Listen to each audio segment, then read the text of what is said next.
এ বিষয়ে জনগণের গণভোট জুলাই সনদ সহ চলমান রাজনৈতিক পরিস্থিতি নিয়ে এনসিপির সংবাদ সম্মেলন।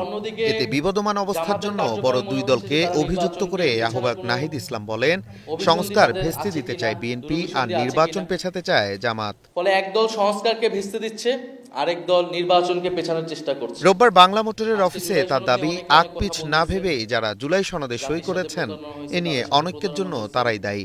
কিন্তু জুলাই সনদ স্বাক্ষর যখন তারা করে ফেললেন কোনো ধরনের বিবেচনা ছাড়াই, তখন কিন্তু তাদের ভিতরে এই বোধোদয়টা হয়নি। জাতীয় অনৈক্য জুলাই সনদ যেদিন স্বাক্ষরিত হয়েছে সেদিনই কিন্তু হয়েছিল।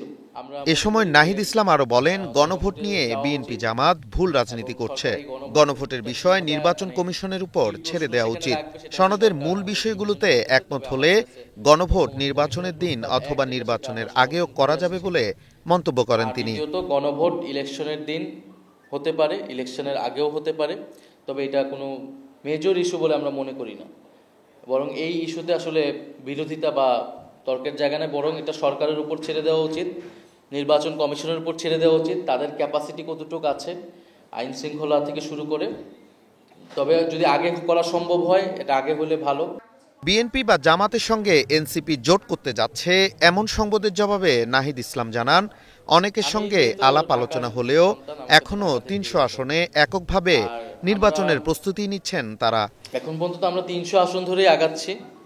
আমরা হয়তো এই মাসেই আমাদের প্রার্থী তালিকা চূড়ান্ত করলেই তখন আসলে আমাদের কে কোথা থেকে দাঁড়াচ্ছে এটা দেখতে পারবেন। আর আমাদের তো মোটামুটি যারা অনেকেই কাজ করতেছে যার যার এলাকায়, সেটা আপনারা খোঁজ খবর পাচ্ছেন কে কোন এলাকায়।